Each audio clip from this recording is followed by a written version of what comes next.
Assalamualaikum, bertemu kembali dalam Sembang M&M. Saya Mimi Saleh dan Mak Hajar Rahmah Saad. Kita hari ni dalam suasana baru, Mak. Selama ni kita dalam bilik lah, dalam bilik tertutup kan. So kali ni kita di luar. Di luar, ini latar belakangkan di rumah saya. Latar belakangkan air terjun Air terjun di belakang saya ni dihasilkan oleh bapa saya sendiri jadi ini karya Abah jugalah kan. Karya dia lah. Karya kita lah. So kita dah lama tak bersiaran untuk Sembang M&M ada beberapa perkara yang kita tak dapat elakkan. Jadi hari ini kita akan membincangkan topik mengenai manuskrip Mak kan. So bila kita dah siap semua tu, so apa yang patut kita buat dengan manuskrip tu?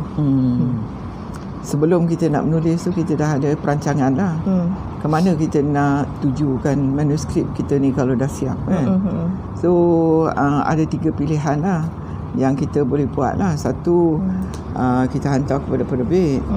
Satu, kita terbit sendiri. Dan lagi satunya kita simpan je lah manuskrip ni kan. Mungkin satu hari nanti ada permintaan terhadap manuskrip kita boleh bagilah kan. So sementara itu kita simpan aja. So bila Mak kata, so kita ada 3 lah tadi kan yang Mak cakap. So satu, manuskrip tu kita boleh bagi untuk penerbit. Kedua, untuk suar terbit. Dan yang ketiga tu kita simpan sendiri. So itu macam lain-lain lah proses dia kan. So kalau yang first tadi tu, manuskrip yang kita beri pada penerbit, so apa yang perlu kita ambil perhatian dan ambil berat? Banyak perkara lah. Sebab penerbit ni dia akan mengeluarkan modal kan untuk terbitkan kita punya karya. So, kalau karya kita tidak sesuai dengan hala tuju penerbitan syarikat tu kan, syarikat rumah penerbitan tu, mungkin dia tak maulah karya kita ni. Misalnya kalau dia memang terbit buku kanak-kanak kan, kemudian kita punya karya ni mengenai dengan dewasa kan, begini orang perkahwinan ke misal macam tu kan, mungkin dia tak nak lah pasal tak sesuai dengan rumah dengan house style dia. Sebab ini ada kaitan dengan ejen lah, ada kaitan dengan kedai buku lah, macam-macam lah. So dia dah biasa dengan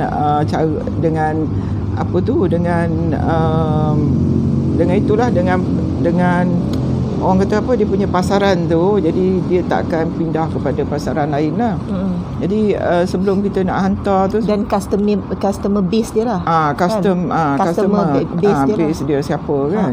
Dan kalau misalnya dia dah biasa hantar ke sekolah-sekolah, itu customer base dia kan. Jadi agak sukar juga dia nak mencari customer base yang baru kan. Betul. Jadi sebelum kita nak tulis tu, pada asalnya pun kita dah kena fikir kena fikir kita punya sasaran kita tu siapa. Dan kita sementara belum siap kita punya manuskrip tu pun, kita dah boleh Google lah, tengok kan penerbit, rumah penerbitan mana yang kita nak hantar kan. Betul. Dan kita baca website dia. Biasanya dalam rumah penerbitan ni, dalam website dia dah ada cerita dah. Dia punya tebal dia macam mana, dia nak font apa, dia punya style dia macam mana. Kena ikut style dia. Dulu satu ketika dulu Mak pun dulu penerbit buku juga kan pada asalnya. Dan Mak juga tengok juga particular juga, kalau misalnya orang hantar tu kan, dia punya presentation manuskrip tu macam mana. Adakah cincai je kan, bersepah dia punya dengan kesalahan-kesalahan semua, ataupun kemas. Kemudian kita tengok tajuk manuskrip tu apa kan. Tajuk ni pun main peranan penting juga. Sekali imbas je kita baca tajuk tu, kita tahu ni untuk sasaran siapa kan. Pada sinopsis pun kita boleh tahu juga. Lepas tu lagi satu, kita kalau kita nak hantar kepada rumah penerbitan, kita kena ada dulu kalau Mak perlukan sinopsis lah. Tak mungkinlah kita nak baca satu buku dia, nak mengetahui nilai, kita nak nilai buku dia kan. Kita perlu bagi sinopsis, makna ringkasan cerita pada buku tu Dan juga bagilah 2 bab ke 3 bab macam tu. Mengenai dalam buku, dalam apa tu, bagi 2-3 bab yang pertama lah, supaya penilai dia, orang yang baca tu, editor dia ke atau penilai dia kan, boleh baca dan boleh terima atau tidak karya kita ni. Betul. Ni kita ingat ini kita punya marketing lah. Pemasaran kita, macam mana kita nak jual produk kita ke rumah penerbitan. So maksud Mak, bila kita kata kita menjual produk so kita kena anggap manuskrip tu ialah produk lah. Ya. Kalau orang penulis buku, dia nak jual buku, dia nak jual manuskrip tu produk dia lah. Ya. So bila kita kata produk, so maknanya dari segi macam Mak cakap tadi lah, ejaannya kan, dia punya persembahan persembahan cerita, dia, gaya penulisan, itu semua main peranan untuk bakal klien, bakal syarikat penerbitan ni untuk terima produk kita lah, Mak. Kecuali kalau dia minta kita lah, kecuali dia minta kita melahirkan buku tu, mungkin dia dah discuss dengan kita kan. Ni apa, tulis dari sudut ni, okey, kita faham lah. Dulu pun banyak juga, terutamanya penulis Dr. Mak kan. Mak dah siap-siap cakap dengan dia, doktor sentuh dari sudut ni kan, sebab dalam bidang kedoktoran perubatan ni dia luas kan. So Mak dah minta dia sentuh, doktor sentuh yang ini je, bab ni, cerita tentang ini aja. Misalnya kanak-kanak, macam doktor tu, apakah penyakit anak saya doktor kan. So kita nak cerita umur kanak-kanak tu berapa tahun, apa bidang yang kita nak sentuh kan, apa penyakit-penyakit yang kita nak huraikan dan macam tu lah. Jadi itu kita, maknanya penerbit dah sedia maklum lah. Tapi ada yang kalau misalnya kita belum biasa pun berkenalan dengan penerbit ni kan, tiba-tiba kita nak bagi manuskrip kat dia dan manuskrip kita tidak menepati kehendak dia kan. So maksud Mak kat sini, kita sebagai seorang penulis pun kena berkenal-kenalan juga dengan penerbit. Itu pun Mak nak cerita juga ya. Kalau ada majlis-majlis mengenai dengan yang melibatkan penerbit ke, melibatkan penulis, pergilah kan, masuk dalam majlis ni, bertemu dengan penerbit, terutamanya kalau majlis yang dibuat oleh dia orang bahasa kan. Mak pun banyak kalau pergi majlis dia orang bahasa ni dulu kan, memang jumpa dengan kontraktor buku lah, dengan semua kawan-kawan juga, tapi kadang-kadang kita tak berkenalan dengan mereka kan. Jadi kita pergi ke tu, kita berkenalan dengan mereka. Mak teringat kalau satu dah Allahyarham sekarang, Allahyarham Zahari Hasib lalu, dia ni tulis puisi je, tapi dia akan datang setiap bulan, dia akan datang ke office. Dan dia bawa gula-gula tu. So dia bagi setiap meja tu, dia bagi gula-gula. So macam bodik juga lah tu. Mak ingat dia bukan bodik, dia bersantun. Dia datang hantar karya dia sendiri. Kemudian dia selalu telefon kan, dia telefon, apa khabar Kak Rahma, karya saya dah terima ke kan. So jadi kita macam apa, kalau orang terlembut hati lah kan. Kalau misalnya dia punya karya tu tak apa bagus, kita betul-betul kan, kita masukkan pasal atas usaha dia, atas kerajinan dia, maknanya dia begitu passionate lah, nyala rasa dia tu kuat kan, untuk promotekan karya dia kan. Jadi rumah penerbitan akan pertimbangkan lah. So bila kita buat dekat luar ni, mungkin yang perempuan boleh dengar betapa hinga-binganya kami sedang buat recording kat luar ni. Jadi beginilah juga dalam industri. Maknanya industri ni kita memang kena lalui semua ini. Kita tak boleh duduk sorang-sorang dalam bilik kan? Kena jumpa. Kita tak boleh duduk sorang-sorang dalam bilik. Kita kena lalu, kita kena redah hinga-binga ni untuk kita stand out.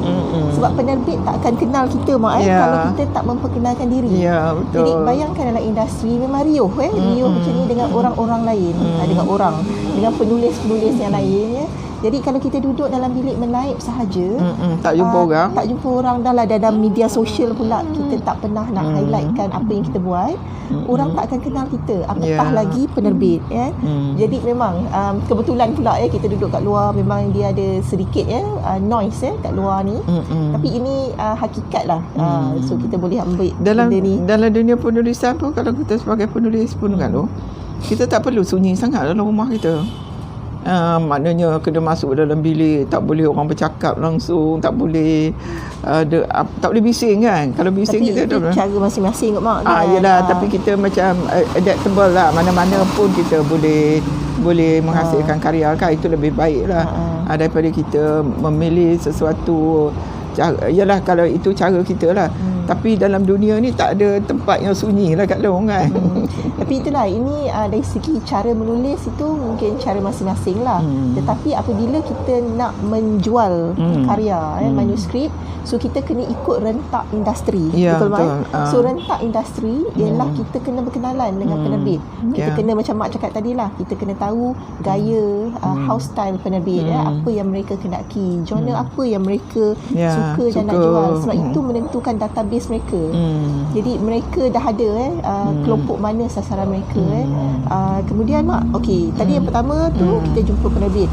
Kalau kita nak suah terbit pula macam mana? Self publish. Kalau suatu terbit ni lagilah penting kita ni kan, penting bagi kita ketahui pasaran misalnya kan. Sebab ni duit kita sendiri kat lu. Dan bukan sikit ni. Kurang-kurang sikit pun katalah, sikit kita kata 8,000 tu mesti simpan lah kalau kita nak terbit sendiri kena ada lah bajet sebanyak itu, kena ada kalau kita nak terbit sendiri. Dan nak pastikan buku yang kita tulis ni boleh laku ke tak kan. Dia tak ada orang kata shock sendiri ni kalau kita nak So macam mana nak elak shock sendiri tu? kita kena study market kita.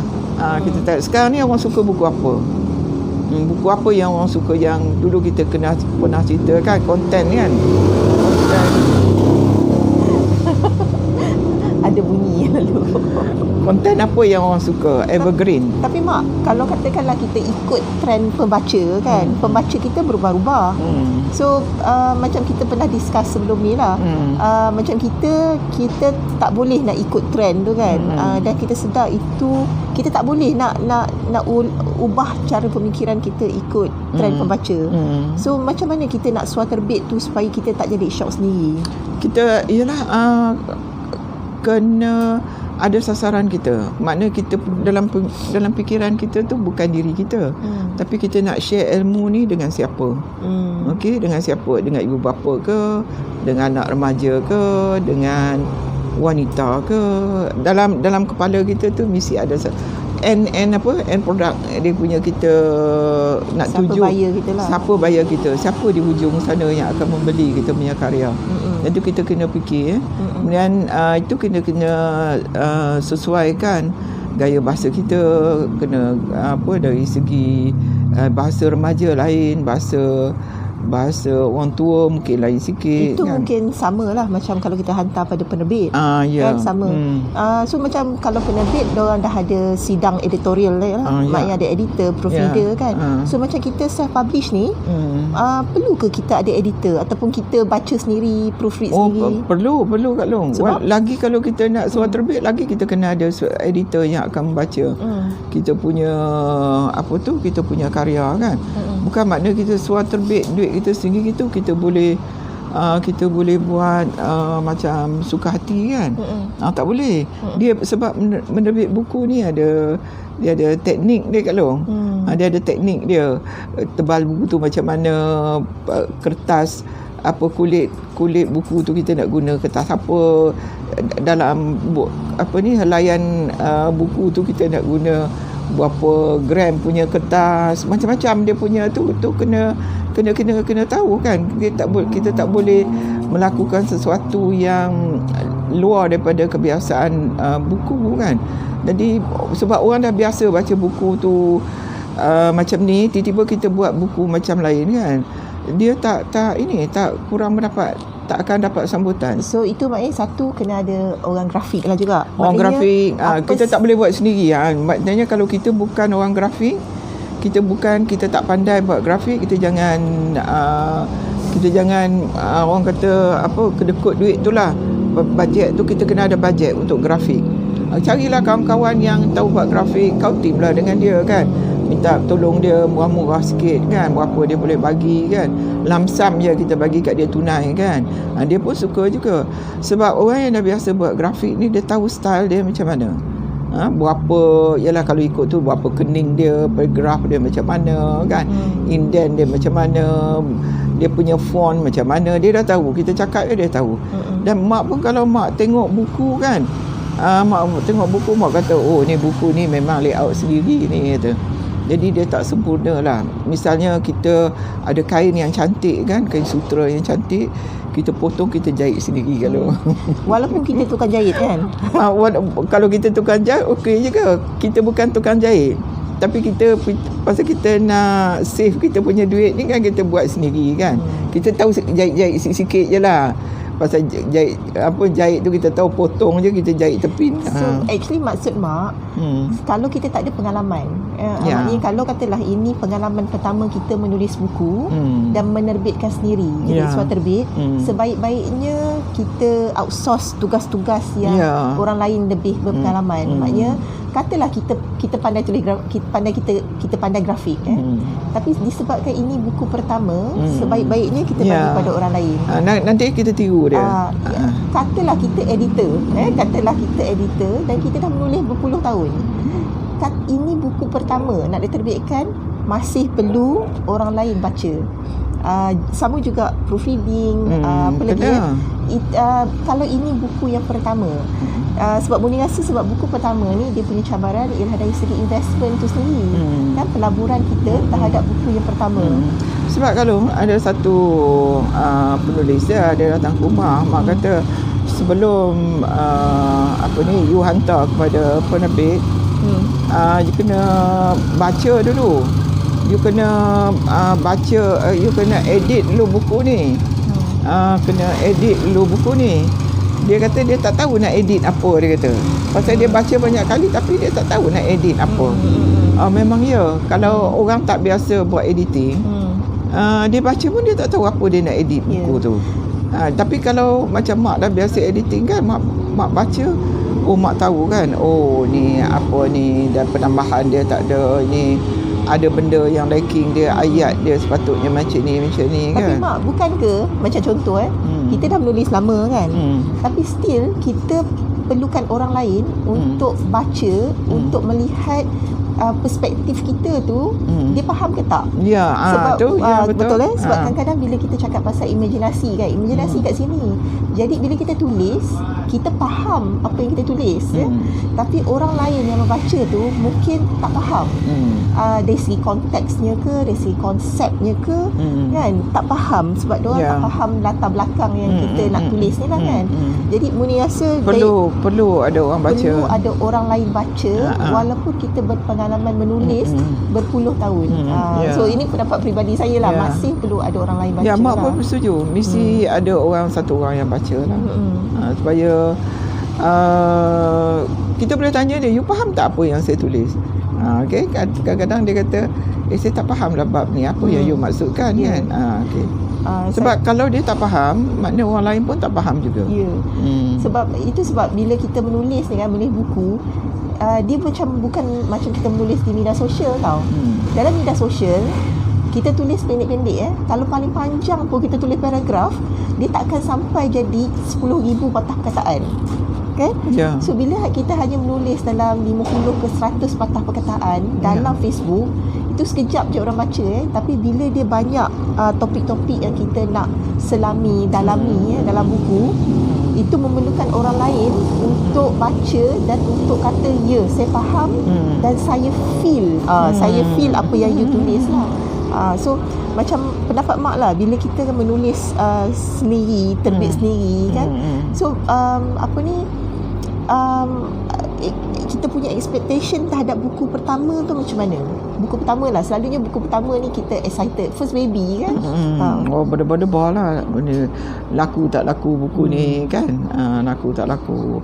Ni mak ada tengah yang mak siapkan buku Aku, Dia dan Suami tu kan. Tu buku pertama lah untuk Anis Rejab ni. Memang dia berdebar-debar lah. Jadi besok siap dia punya dummy dia. Dan mungkin lepas ni akan promosi lah. Jadi dia bermodal kan. Jadi dia misi nak tengok buku ni berada di tangan pembaca lah kat tu. Dan lagi satu, sebagai suara terbit, orang yang membuat suara terbit ni kena menggunakan media sosial lah untuk promotekan buku. Betul. Jangan malu lah, jangan malu.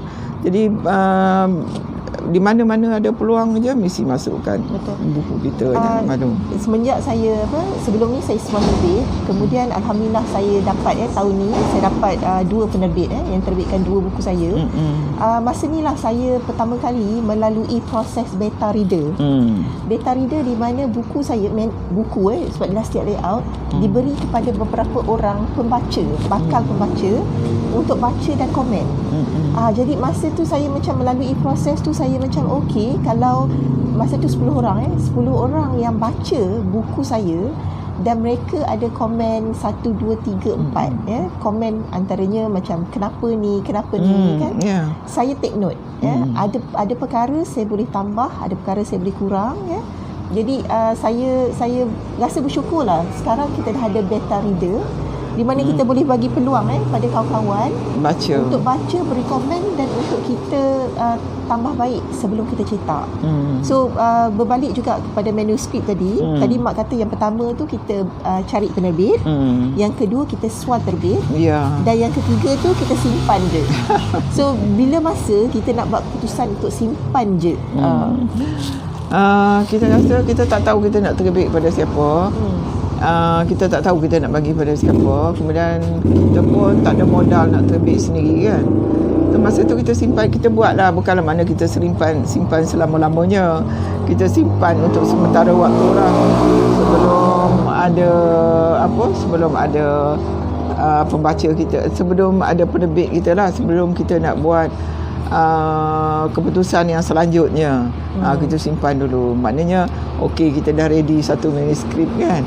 Jadi bila sampai waktu nanti entah ada penerbit yang tak kan. Kita ni atau tiba-tiba ada satu sayembara kan. Tiba manuskrip ni sesuai untuk sayembara tu. So kita betul-betulkan sikit, kita boleh hantar kan. Betul. So maknanya kita tak perlulah rasa itulah bergantung pada satu saja. Itulah satu-satunya harta kita seolah-olah. Tak, sebagai penulis harta kita boleh hasilkan banyaklah. Lepas tu kita sambung tulis lagi lah. Buat. Kadang-kadang apabila kita dah siap satu manuskrip tu, kita dah rasa seronok tengok manuskrip kita. Manuskrip ni bila kita dapat, kita kena bind cantik-cantik Kita binding dan kita simpan. Kalau kita nak hantar kepada penerbit pun kita kena binding, kita kena simpan. Tapi kalau misalnya untuk kalau untuk penerbit ni kita hantar hard copy lah yang kita binding tadi, kita hantar, kita post laju pada dia dan juga kita boleh email pada editor dia lah. Itu tengoklah macam mana kehendak ni lah kan. Kehendak. Tapi kalau misalnya kita terbit sendiri, kita berurusan dengan grafik misalnya, kita pakai online sajalah kan. Macam mak kan dengan antologi ni, dengan penulis online, dengan grafik artis online kan, dengan proofreader pun semua pakai online aja. Jadi tak payahlah kita nak buat ni dalam bentuk fizikal lah, kecuali kalau dia minta kan. Yang mock up akhir tu memang yang mock up akhir tu mesti kena lah. Sebab kita nak tengok macam mana hasil yang terakhir tu macam mana, kalau ada apa-apa pembetulan apa semua lah. Ini buat buku ni sangat teknikal lah. Kalau orang belum biasa melihat cara-cara buat buku kan, mungkin apa yang saya cerita ni tak boleh faham kan. Tapi kalau dah biasa melihat dan melalui proses membuat buku, memang faham. Dia sedikit teknikal dari segi buat buku. Dan kita pun tak belajar dulu. Macam mak pun dulu tak belajar. Kita tengok kan. Kita based on pengalaman. Based kita on buat, pengalaman. Kita buat. Maknanya bukan kita tengok je terus buat tak. Kita lalui beberapa kali kan. Dan misalnya students practical dari unit penerbitan universiti kan, fakulti penerbitan apa yang ambil subjek penerbitan kan, buku, ada orang pun datang belajar kan, tengok macam mana buat buku yang sebenarnya macam mana kan. Kemudian macam mak pun pergi ke cetak kan, kita pergi cetak, kita tengok macam mana kita belajar kertas ni. Kalau masih ingat lagi kertas ni berapa gram, 100 majalah ke apa, majalah ke buku ke kad. Dia bukan sekadar tahu, dia kita pegang tu kan, dia ada bunyi kan, faham. Ini printer Printer saya ajar lah, dia ada bunyi kertas-kertas ni. Lipat dia macam mana. Kemudian that's why kita kena ada paging dia, buat pagination tu, sekian page sebab dia ada technical dia, technical. Kita cerita pasal section lah. Section. Kemudian kalau misalnya ni pun kena tahu je kalau nak surat terbit kan, berapa page kita nak buat. Sebab dia satu buku dia section ada 16 line kan. So kalau kita misalnya kita tak reti, tak pandai bajet dari segi section ni, tu nanti kita punya bajet dia akan mahal sikit lah pada cetak lah. Dia terlebih section. Itu video lain lah kita cerita. Itu antara benda-benda aspek kalau kita nak buat sendiri tu, kita kena belajar lah. Tapi itulah juga bila kita kata surat terbit, kita tak perlu buat semua tu sendiri, tapi kita perlu tahu asas. Sebab saya kata buku pertama tu penting untuk kita beri kepada yang pakar. Maknanya pada orang grafik yang pakar, pada editor, proofreader, kepada pengurus. Kalau kita ada pengurus maknanya macam mak sekarang, mak uruskan untuk penulis solo Jadi cari orang yang boleh uruskan untuk buku pertama terutamanya. Sebab daripada buku pertama kita boleh belajar macam mana orang lain buat.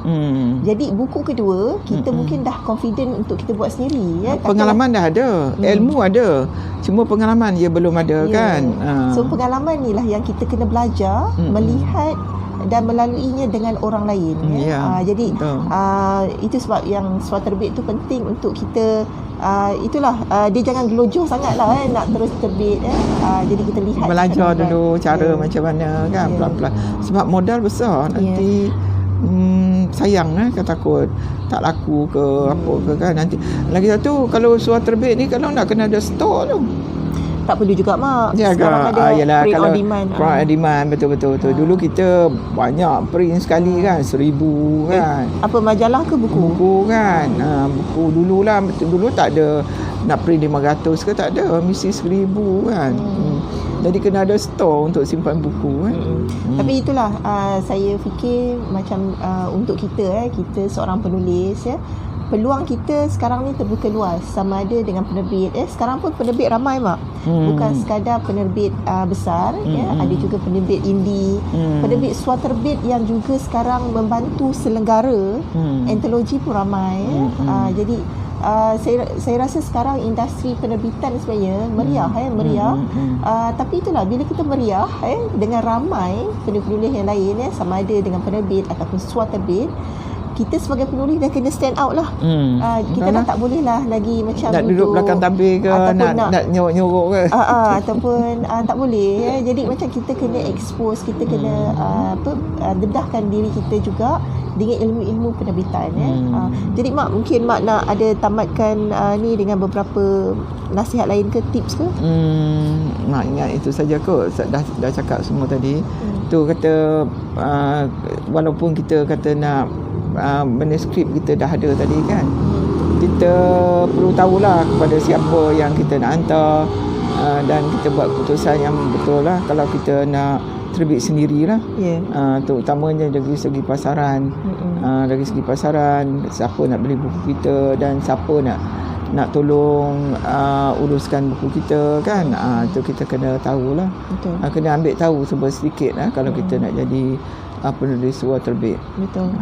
So bagi saya pula, bila kita jadi penulis ini satu kerjaya. Saya melihat bidang penulisan sebagai kerjaya saya.